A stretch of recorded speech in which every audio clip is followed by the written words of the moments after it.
لیا کہ اللہ پاک ہے، لیکن کتنا پاک ہے؟ جب آپ حدود کو بیان کریں گے تو پھر دنیا کے پاس ایسے قلم نہیں جو اللہ کی پاکی لکھ سکے۔ پھر جب آپ کتابوں اللہ کی پاکی کی حدود کی بات کریں گے، پھر دنیا والوں کے پاس ایسے کاغذ نہیں جن پہ اللہ کی پاکی لکھی جا سکے۔ پھر دنیا میں ایسی کوئی زبان نہیں جو اللہ کی پاکی بیان کر سکے۔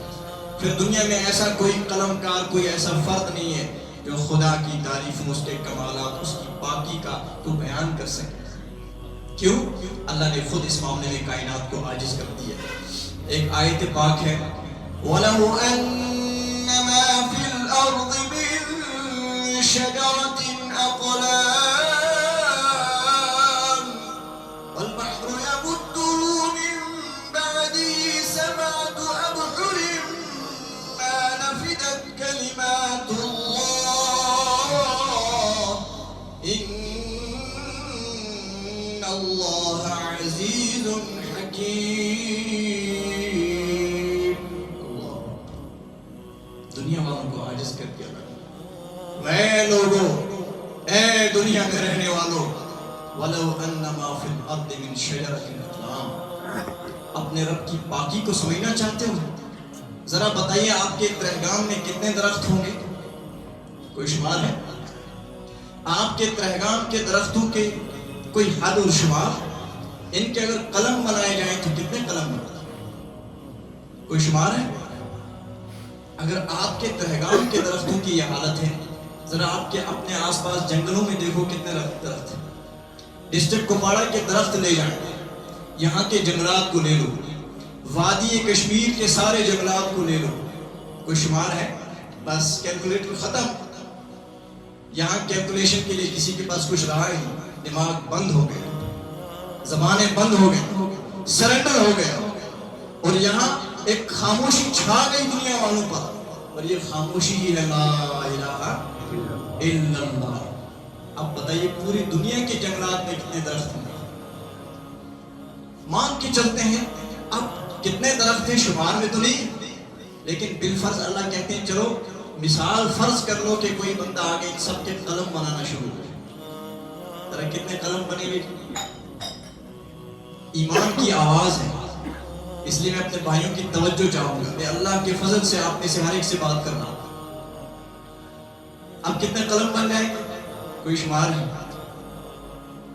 پھر قلم آ گئے تو قلم کو لکھنے کے لیے کیا چاہیے؟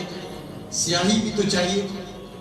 اب سیاہی کا کیا کریں؟ دنیا میں جتنا بھی پانی، آپ کے چشموں سے کتنا پانی ابلتا ہے، آپ کے ندی نالوں میں کتنا پانی ہے، پھر سائنس کہتی ہے کہ 70% دنیا میں آبی ہے، پانی ہے۔ پھر اب دنیا کے سمندروں میں کتنا پانی ہے، آسمان سے کتنا پانی برستا ہے، بس انسان کے بس میں نہیں۔ اب اللہ فرماتے ہیں سبعۃ ابحر، اب جتنا پانی دنیا میں ہے اس کو اور 7 گنا بڑھا دو۔ قلم بھی ہو گئے اور سیاہی کا بھی انتظام ہو گیا۔ اس کے بعد کوئی آئے لکھنے والا، کوئی آئے لکھنے والا، کیا لکھے؟ وہ شروع کرے اللہ کون ہے، وہ شروع کرے الرحمن، وہ شروع کرے الرحیم، وہ شروع کرے الملک، وہ شروع کرے القدوس، وہ شروع کرے السلام، وہ شروع کرے المؤمن، وہ شروع کرے المہیمن، العزیز، الجبار، المتکبر، الخالق، الباری، الواسع۔ اللہ اکبر، بس انسان کے بس میں۔ اب لکھنا شروع کرے، اللہ نے اعلان کر دیا۔ آخر میں کیا ہوگا؟ ایک دن کائنات میں ایسا آئے گا، ایک دن کائنات میں ایسا آئے گا جب یہ آواز لگے گی، اے دنیا والوں، سارے قلم ختم ہو گئے، سارے کاغذ سیاہ ہو گئے، ساری روشنائی ختم ہو گئی۔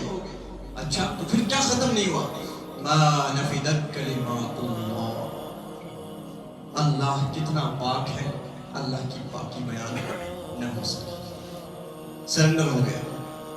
اسی کو آیت میں سمجھایا وَلَوْ أَنَّ مَا فِي الْأَرْضِ مِن شَجَرَةٍ أَقْلَامٌ وَالْبَحْرُ يَمُدُّهُ مِن بَعْدِهِ سَبْعَةُ أَبْحُرٍ مَا نَفِدَتْ كَلِمَاتُ اللَّهِ۔ اللہ کی پاکی بیان کی جیسے اس لیے ہمیں اللہ کے نبی نے شارٹ الفاظ میں سمجھایا سبحان الملک القدوس، بندے تو خدا کی پاکی کو کہاں سمجھ سکتا ہے؟ تو اپنے زبان سے آخری جملہ یہ کہہ دے سبحان اللہ، اللہ تو پاک ہے، سبحان اللہ، اللہ تو پاک ہے۔ پھر اس سے آگے تیرے بس میں نہیں، آگے اس گہرائی میں اتر سبحان اللہ۔ اور تبھی رسول اللہ صلی اللہ علیہ وسلم نے فرمایا کہ سبحان اللہ تملأ ما بین السماء والارض، کہ بندہ ایمان والا ایمان کی حالت میں، یقین کی حالت میں جب ایک مرتبہ سبحان اللہ پڑھتا ہے تو اتنا بڑا اس نے تصور پیش کیا، اتنا بڑا اس نے کام کیا، اتنی بڑی اس نے تعریف اور خوبی بیان کی ہے کہ تملأ ما بین السماء والارض، آسمان و زمین کے درمیان میں جتنا بھی خلا ہے، سپیس ہے، اس کے بقدر اللہ پاک اس کے نامہ اعمال میں اجر لکھ دیتے ہیں۔ تو اللہ بے انتہا پاک ہے الحمدللہ۔ خود اگرچہ ہم نااہل صحیح، لیکن اللہ کی پاکی کو تسلیم کرتے ہیں سب انشاءاللہ۔ اللہ کے بعد خدا کی مخلوق ہے بے شمار، مخلوق کا سردار، مخلوق کے اندر بھی مختلف درجات ہیں، لیکن اللہ نے ساری مخلوق میں سب سے پاک باز، سب سے صاف و شفاف، سب سے طیب اور طاہر کس کو بنایا؟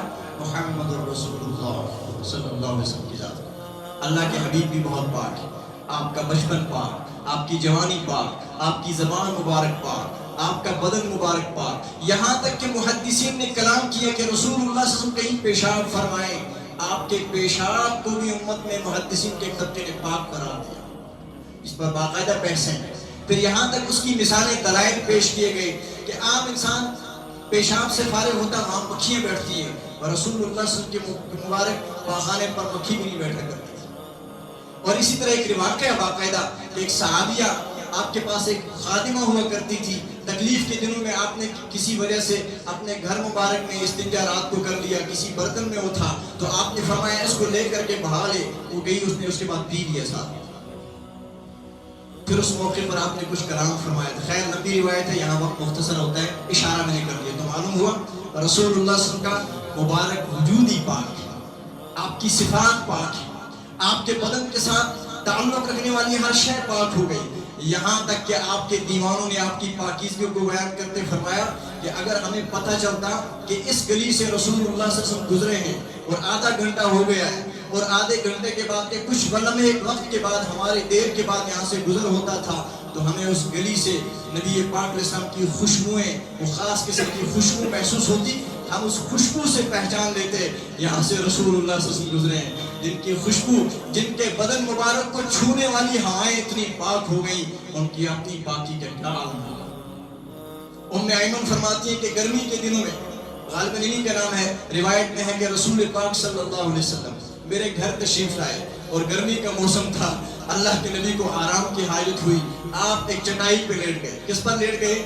چٹائی پر، چٹائی پر، چٹائی پر، سٹیٹس، عہدہ، بڑائی، میں کچھ ہوں، اس کو دفن کرو، چٹائی پر لیٹ گئے۔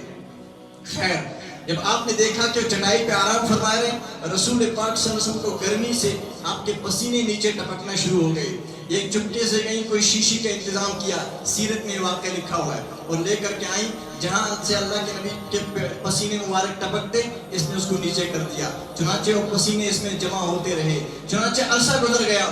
لوگوں کا بتانا ہے جس اس گھر میں جو بھی آتا، اس گھر کے سامنے سے جو بھی گزرتا، اس کو خاص قسم کی خوشبو محسوس ہوتی۔ ان سے پوچھا گیا یہ عطر کہاں سے آپ نے لایا ہے، یہ خوشبو کہاں سے آئی ہے، یہ پاکیزگی کہاں سے آئی ہے؟ انہوں نے عرض کیا اللہ کے حبیب محمد رسول اللہ صلی اللہ علیہ وسلم گرمی کے دنوں میں میرے گھر تشریف لائے، آپ کے مبارک پسینے بہنا شروع ہوئے، میری غیرت نے گوارا نہ کیا کہ زمین پر گریں، میں نے اس کو محفوظ کر لیا، وہ میرے گھر میں موجود ہیں، جب سے میرے گھر میں موجود ہیں تب سے میرا گھر معطر ہے، یہ خوشبو نبی کے اس پاک پسینے کی۔ ذرا تصور کرو ایمان والوں، میرے اور آپ کے نبی کتنے پاک ہوں گے اپنے وجود کے ساتھ، اپنی فکر کے ساتھ، سبحان اللہ۔ بس اس سے آگے میرے پاس الفاظ نہیں، میں عرض کر رہا تھا تو اللہ بے انتہا پاک ہے، اللہ کا نبی صلی اللہ علیہ وسلم بے انتہا پاک ہے، اللہ کا قرآن، دنیا میں کتابیں بے شمار ہیں لیکن قرآن مقدس جیسی کتاب نہیں ہے، اس کتاب کی خوبی یہ بیان کی گئی ہے۔ وَإِنَّهُ لَتَنزِيلُ